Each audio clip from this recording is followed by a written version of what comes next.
Olá a todos, muito boa tarde. Vamos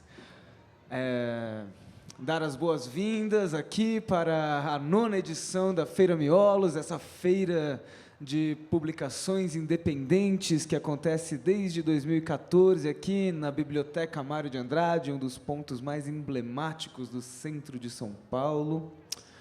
É uma alegria estar de volta aqui depois de 2 anos pandêmicos. Sejam todos muito bem-vindos e aproveitem muito a feira, o evento.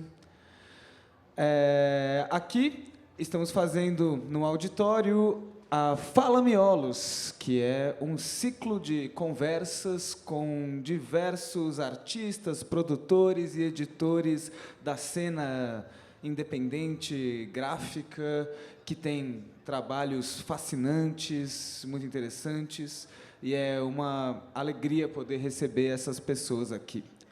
Toda a programação da Fala Miolos está sendo gravada e estará disponível na rede mundial de computadores no YouTube da Fala Miolos. E agora, exatamente agora, às 14h, eu tenho o prazer de anunciar a Fala Artista S.A., o livro de artista e a autonomia na publicação, com a Kátia Fiera, de São Paulo, que é, por sua vez, doutoranda em artes visuais pela Unesp e mestra em poéticas visuais pela USP, a Universidade de São Paulo. E na fala, ela vai discutir um pouco a produção dos livros de artista, os disparadores e processos particulares de cada obra. Investigar o suporte destas práticas, que é parte do que o trabalho dela se baseia, para além do papel e do campo bidimensional. Entre a sua produção, Kátia Fiera tem livros autoeditados em parceria com editoras como a Dulcinea Catadora e a Kitschik Ediciones. Sem mais delongas, tenho o prazer de anunciar Kátia Fiera. Todo seu. Obrigada. Obrigada, Miolos, pelo convite. É um prazer estar aqui na Biblioteca Mário de Andrade. É um local tão importante, né, para a publicação e para a literatura, né, de São Paulo. Bom, como já foi falado, eu estou doutoranda em artes pela Unesp, e justamente a minha pesquisa o título é Artista S.A., Publicações Independentes e Sua Circulação. Então, vou tentar contar um pouco sobre o que é essa pesquisa por meio mesmo da minha inserção aqui na publicação independente, né? Vou tentar passar os slides e falar sem me atrapalhar tanto. Enfim. E acho que... Espero que as imagens estejam boas, não deu para testar antes. O meu caminho independente, ele começou com a autoedição e, na verdade, assim, com a construção do livro de artista. A minha primeira descoberta na arte, ela não foi num museu, e foi, sim, numa banca de jornal, né? Então, ali é o meu primeiro universo de trabalhos que me instigaram. E, quando eu me vi artista e trabalhando ainda na graduação, né, eu comecei a construir os meus próprios livros de artista. Coisas que eu fazia como um fanzine, mas mais assim, como um zine, como um fã mesmo, né? De quadrinhos, que é o que eu fazia no meu colegial. Depois, na graduação, eu descobri o que era o livro de artista, né? E comecei a construí-los. A princípio, esses livros eles eram únicos, porque não havia um mercado, não haviam feiras de publicação. Isso eu estou falando nos anos 2000, né? Então, eu produzia esses trabalhos para mim mesmo, né? Geralmente, mesmo sendo únicos, eu fazia uns 3 livros. Eles já tinham essa característica de acabar se multiplicando sem eu querer muito, né? Mas eu fazia com trabalhos mais efêmeros. Então, por exemplo, esse é o primeiro livro que eu mostrei em uma exposição de arte, e em 2005, e é um livro com café e desenho a grafite, né? Então, café com formiga e melancolia, porque minha mãe fazia um café muito doce. Então, é um livro, é uma homenagem à minha mãe. Acho que todo mundo parte do seu universo familiar, né? E depois vai para o mundo. E, a partir desse livro, eu comecei a tentar caminhar por uma multiplicação maior desses livros, porque eu percebi assim que o livro, a sua natureza não é ser único. Só que o livro de artista, ele tem uma característica um pouco diferente, né? Existem livrarias, cada vez menos, né? Mas existem, e já existiam bancas de jornal, mas assim, um local onde esses livros de artista fossem comercializados, quando eu iniciei, não existia. Não tinha ninguém pensando em trabalhar com esse tipo de produção, né? Então, eu comecei a tentar multiplicá-los mais assim, para poder distribuir, para poder atingir mais pessoas, né?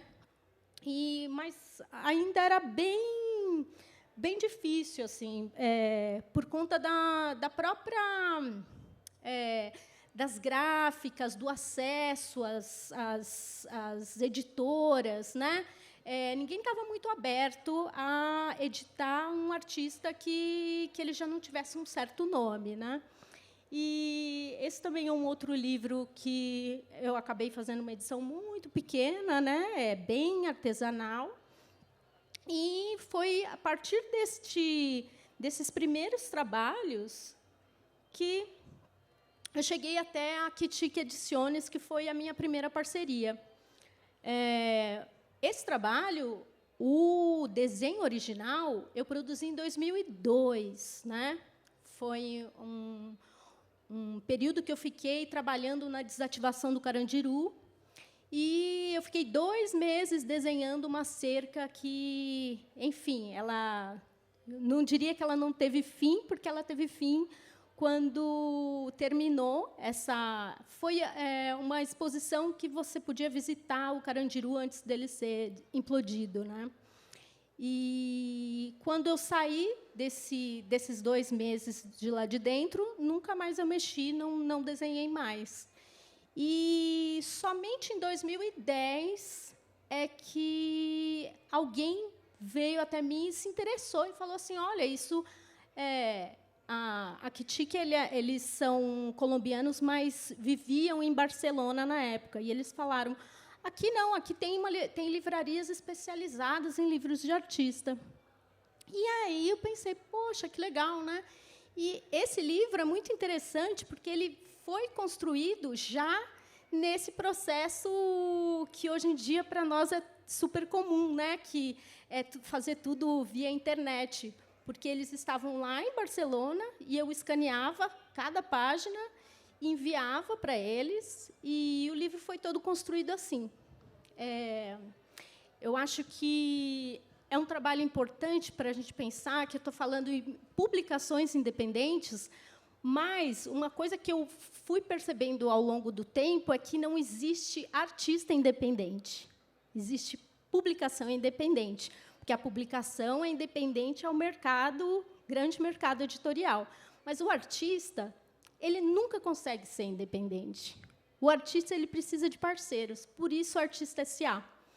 Ele precisa de uma gráfica, ele precisa de um ateliê para ele, mesmo que ele imprima os seus próprios trabalhos, ele precisa de uma feira para distribuir, que a distribuição dos trabalhos é uma parte importante e super difícil, né? Então, eu aprendi muito nessa edição. E eu fui para Barcelona só em 2012, já para lançar o livro. Nós fizemos o livro todo assim. É um livro que é muito legal, porque ele é de bolso, ele tem 15 por 15 centímetros, mas ele aberto, ele tem 3 metros. Então, né, ele é grande e pequeno. Uma coisa que sempre me instigou na produção do livro de artista é isso, assim, sabe, a característica de portabilidade do livro. O livro pode chegar em lugares que eu não chego, né? E essa coisa mesmo assim de um livro pequeno e de repente ele se abre e tem um universo enorme ali dentro. Então são coisas que me movem nessa produção, né?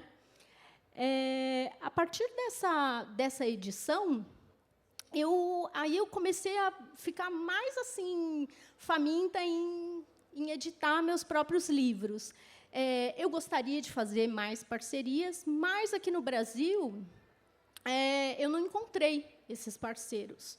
Eu encontrei parceiros para as feiras, eu encontrei parceiros para serviços como serigrafia, como algumas. Eu imprimo minhas serigrafias, mas existe o Sulto, existem esses parceiros que a gente vai conquistando ao longo do tempo. Mas uma editora que se interessasse em editar os meus livros, eu realmente não encontrei. Então, esse foi o caminho de buscar essa tal independência. Não foi assim algo que eu quis afrontar ninguém, né? Foi realmente o caminho natural. Então, a partir daí, eu comecei a pensar assim, então, como eu mesma posso me editar? E, como artista visual, o meu caminho foi voltar para a gravura, para as técnicas artesanais de reprodutibilidade. Eu já havia trabalhado com gravura, né? Eu iniciei na gravura, né? Nas artes visuais, mas era algo assim que eu trabalhei mais com desenho depois, mas a própria vontade de editar os livros foi o que me voltou para a gravura. Então, eu comecei a explorar assim, como eu poderia, por meio de uma gravura, por meio do mínimo de impressões, construir um livro de artista. E uma das primeiras experiências foi o Mapa da Casa Infinita. Esse trabalho ele é super... Ele foi um livro singelo, na verdade, né, que uniu o meu trabalho como educadora. Eu sou professora de arte, né? Então, é uma dobradura que eu fiz muito para crianças, e uniu a serigrafia, que também é uma outra técnica que eu lecionei e leciono, né?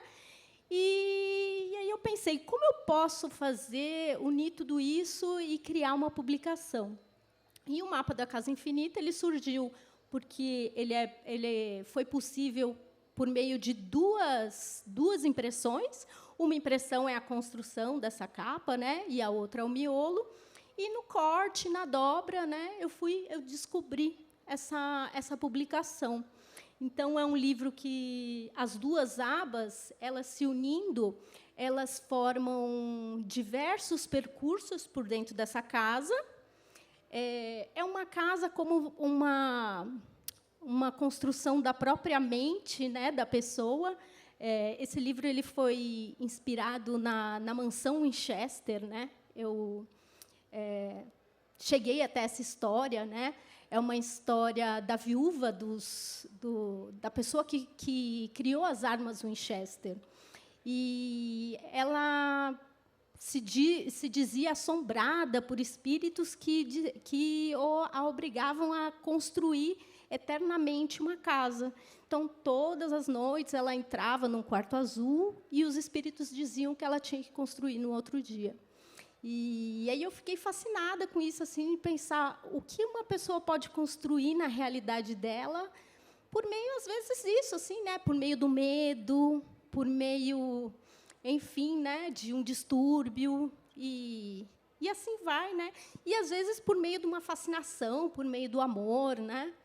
E, então, eu construí essa casa aí, que é um pouco isso, né? Esse caminho na minha mente, né? Ou na mente da, da viúva Winchester.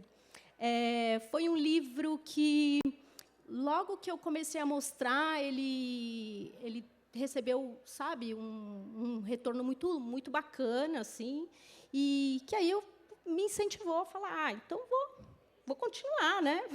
Vou fazer mais. Ainda assim, fiquei aberta a outras parcerias, né? Mas eu acho que o Brasil ele já tem um histórico de publicações mais artesanais, né? A gente tem que pensar que a gente demorou muito a ter uma gráfica no Brasil, né? Antes era proibido imprimir no Brasil, e acho que o nosso histórico todo é de uma publicação mais artesanal. E comecei a seguir nesse mesmo caminho. Não me prendi a uma técnica. Eu não sou uma publicadora que trabalha apenas com serigrafia, apenas com impressão offset ou tipografia. Eu não sou uma tipógrafa, não sou nem uma serígrafa. Eu prefiro me deixar livre para experimentação. Então, às vezes, uma certa técnica me instiga, né? E, na investigação dessa técnica, ou eu descubro um livro, ou de uma instalação, eu descubro esse livro. Eu prefiro me deixar bem livre também, né? E acho que isso fez com que eu, então, continuasse nessa ideia de autoedição. A princípio, eu queria multiplicar muito esses livros, né? Então, comecei a fazer edições de 100, né? Para uma grande gráfica ou uma grande editora, isso não é nada, né? Mas, para um artista visual, para fazer todos esses livros, é bastante, sim, né? Então, comecei a experimentar. O desenho que eu fazia em nanquim, comecei a tentar como eu posso fazer para esse desenho se tornar uma publicação. E aí valeu tudo, valeu serigrafia, valeu esse que é uma impressão a laser mesmo.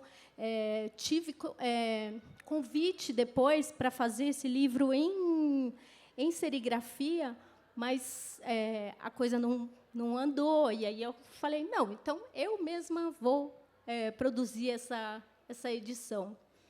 E fui trabalhando. No caso esse, por exemplo, Migração, são páginas de vegetal. Eu posso considerar que esse livro tem um original, né? Nem todas as publicações que eu produzo têm um original, um boneco, tá? Eu acho que ao longo desse percurso de aprender a me editar, o trabalho já foi se transformando, e, de repente, eu já nem preciso mais fazer o boneco, eu já percebo todas essas etapas, e ele só existe como edição. Mas esse, sim, esse partiu. Eu fiz o desenho a nanquim e, depois, fiz uma edição a laser mesmo, bem prática, digamos, né?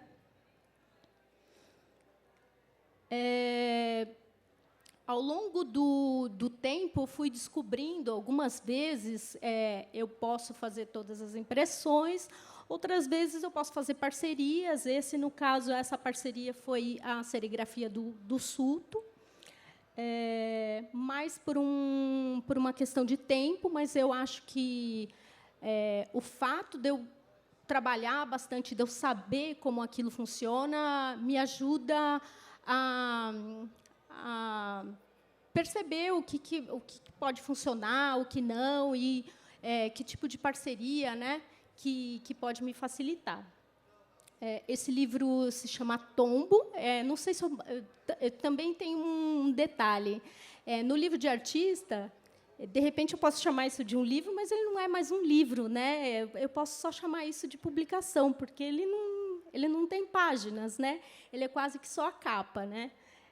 O tombo é um trabalho sobre esses locais que são tombados para serem preservados e, de repente, acabam se ruindo por conta da burocracia, né? E Tombo é um livro que entra para uma biblioteca, ele recebe um número de tombo. Então, a serigrafia é um desenho de uma biblioteca depois de um terremoto.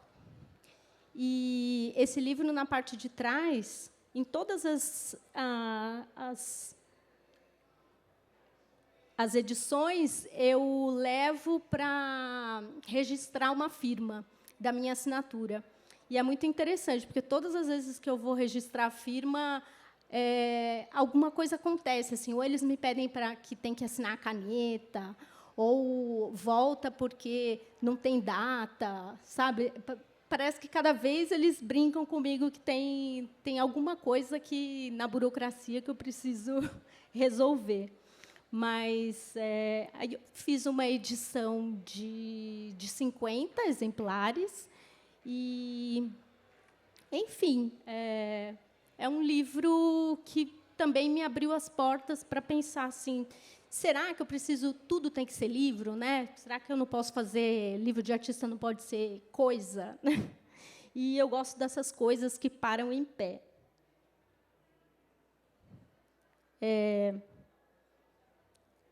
Seguindo por esse caminho de parcerias, acontece bastante comigo de os livros surgirem em uma residência artística ou um projeto que eu sei que me possibilite fazer as impressões, ou ter o papel, ou ter algum tipo de subsídio para ajudar nessa produção, né?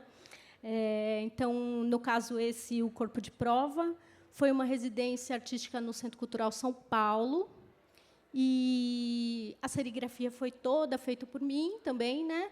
Mas o Centro Cultural me cedeu o papel, me cedeu os funcionários para dobrarem as folhas, né, numa dobradeira profissional. E eu já havia trabalhado no Centro Cultural, então conhecia a estrutura. Enfim, foi um livro que eu produzi nessa residência. É uma residência que não existe mais na folhetaria. Acho que alguns artistas não entenderam muito bem, né, que a residência se tinha que ter bastante autonomia, né? E, enfim, acabaram não dando continuidade. Mas a ideia do Corpo de Prova era criar um livro em que a arquitetura do Centro Cultural se relacionasse com aqueles corpos que ocupam o espaço do Centro Cultural, que eu acho que é o que faz aquele lugar vivo, né? Então, o Corpo de Prova é um provete de arquitetura que eles testam a resistência. Então, era um pouco essa a brincadeira assim, no meu projeto. O Centro Cultural tem uma arquitetura super interessante, né? E, no caso, um dia eu estava passando e haviam pessoas nas mesas de xadrez, todas elas sentadas sozinhas. Acho que elas estavam ali só para descansar, mas, para mim, eu falei assim: nossa, é o jogo da espera, né? E fotografei aquelas pessoas e produzi o livro em serigrafia. Foi uma edição também assim super feliz, né? Mas que eu não esperava tão bom resultado. Quando eu vi as fotos que eu tinha produzido, existia até uma singularidade, que havia um rapaz negro e, numa mesa ao lado, uma moça albina. E então eles ficaram assim, eu me veio essa ideia desse contraste de reticular a fotografia como fotos dos anos 70, assim, né? E foi um momento que eu passei também a colocar a fotografia no meu trabalho, porque eu trabalho bastante com desenho, mas comecei a me ver tão livre e de poder experimentar também, né, a fotografia como um meio. E talvez me escondi um pouco por trás dessa retícula para ficar mais feliz, né, em não sendo uma fotógrafa, trabalhar com fotografia. Eu acho interessante a coisa de me autoeditar, me dá uma liberdade de não esperar ninguém para realizar o meu projeto. Então, esse, por exemplo, foi um trabalho em que eu estava numa situação...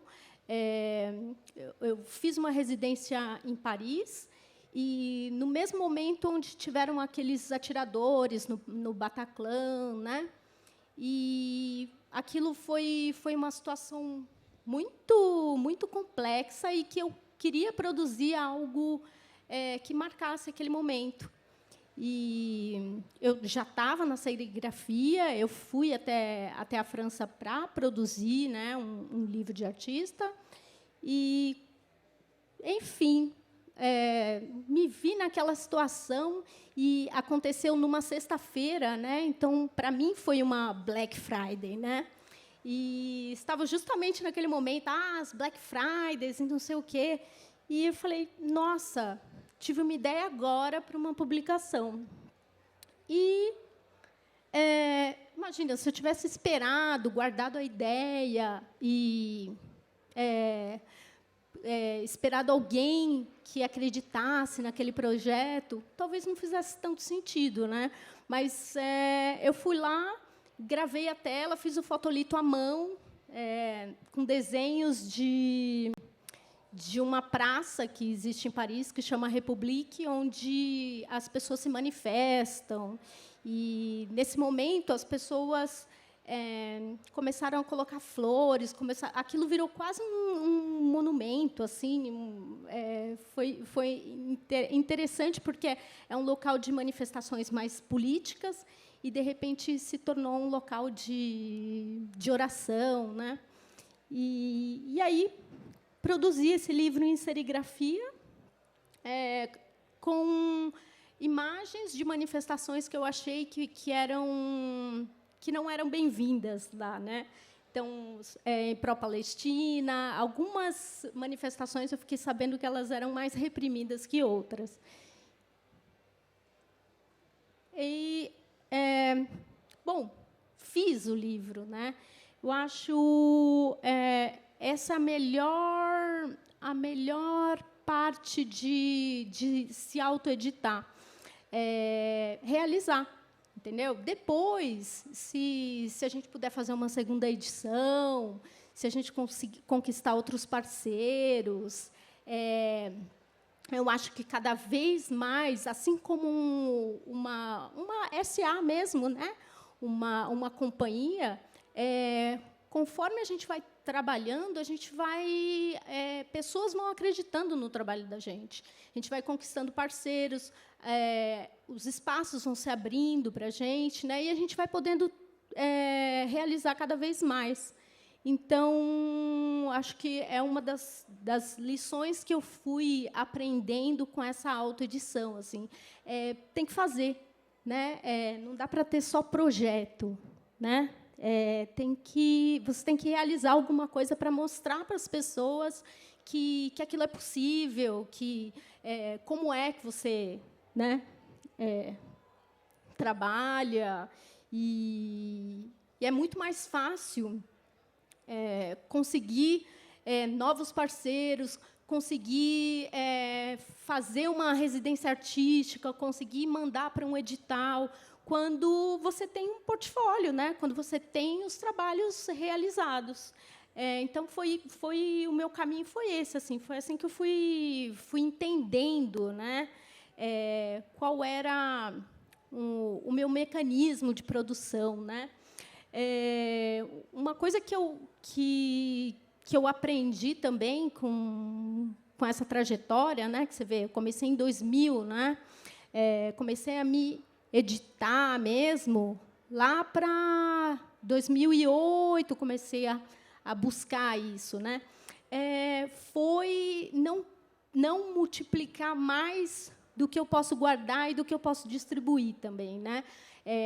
No início havia uma gana de uma multiplicação muito grande da minha parte, assim, eu tinha muita vontade de poder estar numa grande editora, numa gráfica boa que me propusesse isso, assim, né? Que eu conseguisse fazer, sei lá, 1000 livros, né?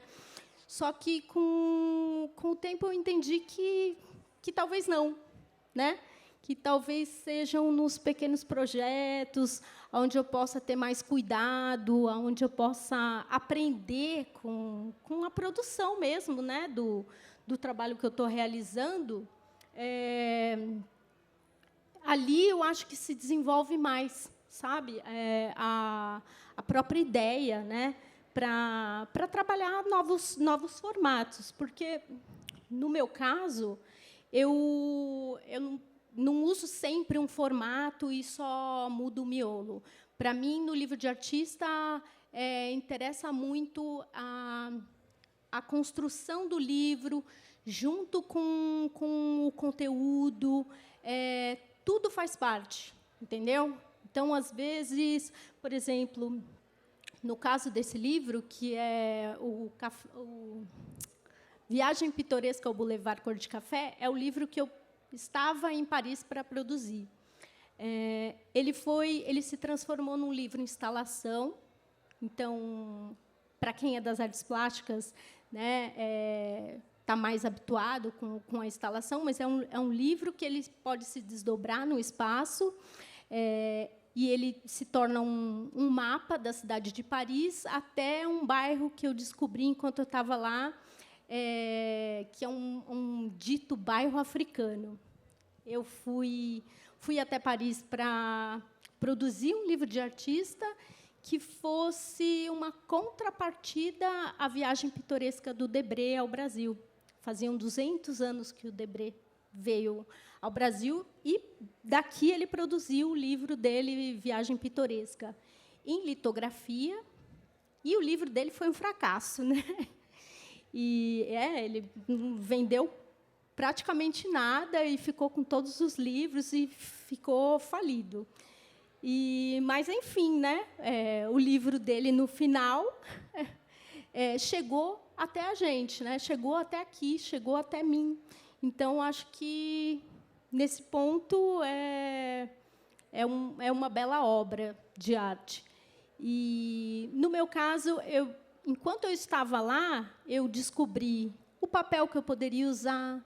Eu tinha que desenvolver que papel eu poderia usar para o livro, para a página ficar em pé.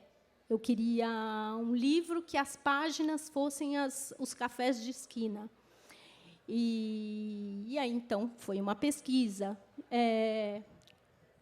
Outra coisa que eu tive que pesquisar, por exemplo, que tipo de cobertura, que tipo de capa, que tipo de embalagem teria esse livro. E aí eu pensei nessa dobradura, né, nesse papel, um craft bem encorpado, que lembrasse um envelope mesmo, né, lembrasse algo que fosse ser enviado pelo correio, né. E aí eu criei essa luva. Então, todo o livro foi uma grande pesquisa.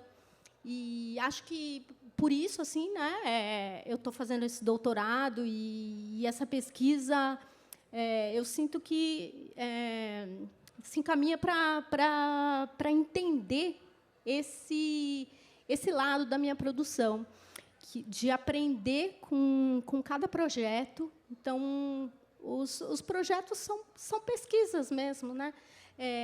Como é a melhor forma de apresentar um livro sobre cafés de esquina, sobre um percurso, né? Como como trabalhar a serigrafia eu mesma tendo que produzir. No caso, eu estava numa residência, não tinha como imprimir os fotolitos, eles foram feitos todos à mão. Então, é possível fazer? É possível. Fui lá e consegui, né? Nesse livro, também fiz uma pesquisa em que, a cada página, eu fui adicionando cores à serigrafia. Então, ele é bem experimental, porque ele começa com 2 cores e, ao final, ele fica com 6 cores, né? Ao longo das páginas. São 6 páginas e que criam esse percurso até esse bairro africano onde não tem café de esquina, né? E, bom, para finalizar, um dos meus últimos trabalhos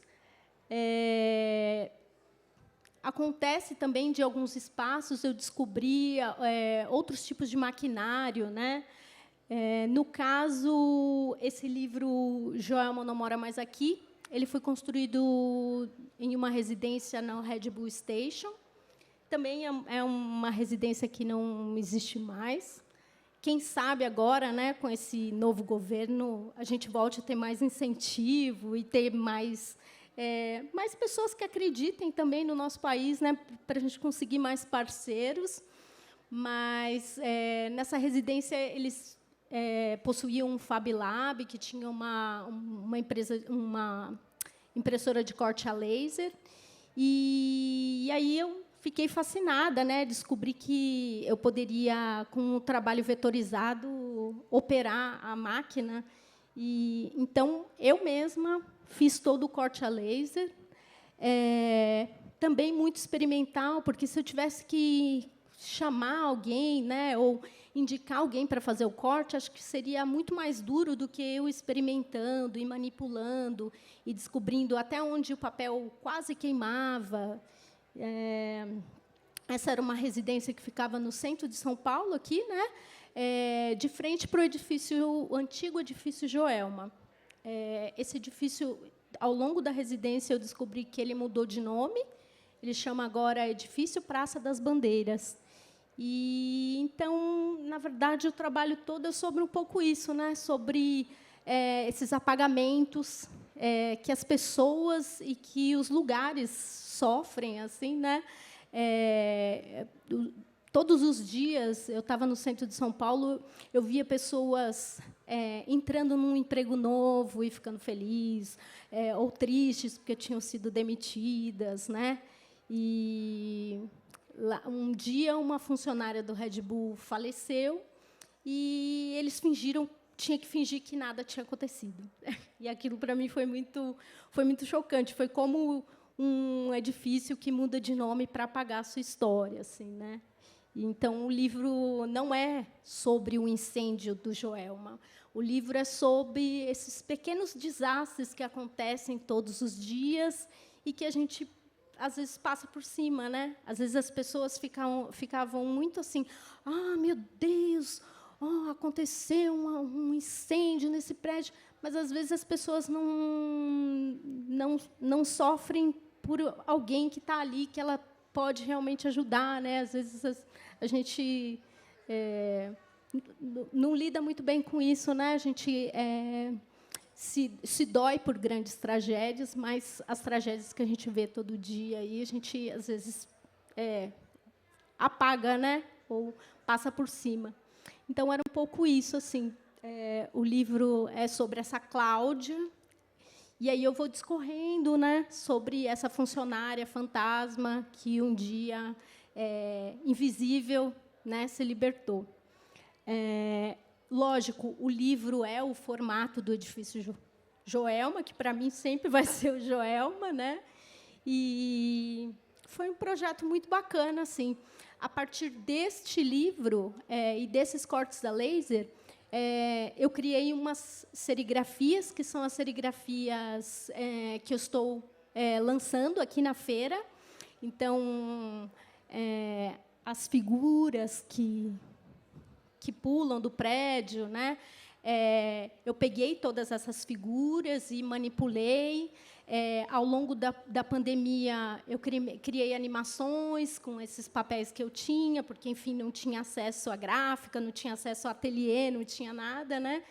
E na Feira Miolos de 2020, eu participei com esses recortes, né? Quase que com trabalhos que só existiam virtualmente, então eu fotografava, e a minha participação na feira foi toda dessa maneira. E, enfim, agora que a gente está voltando para o presencial, a partir dessas imagens que eu criei com esses recortes, eu criei serigrafias, e falando muito mais desse universo feminino, né, que, para mim, assim, foi uma questão importante na pandemia. Então, o Não é Não, que é o primeiro pôster que eu criei, é um pouco sobre os muitos nãos que as mulheres escutam, e acho que a mulher escuta muitos nãos, mas, quando ela fala não, ela não é ouvida, né? As pessoas não respeitam o não da mulher, mas a mulher, ela passa a vida ouvindo não, né? Então, quem puder passar no meu selo editorial, que chama Sinistra Edições, que eu estou lá no andar térreo, lá no fundo, e vocês vão poder ver esse trabalho e muitos desses outros trabalhos que eu mostrei aqui.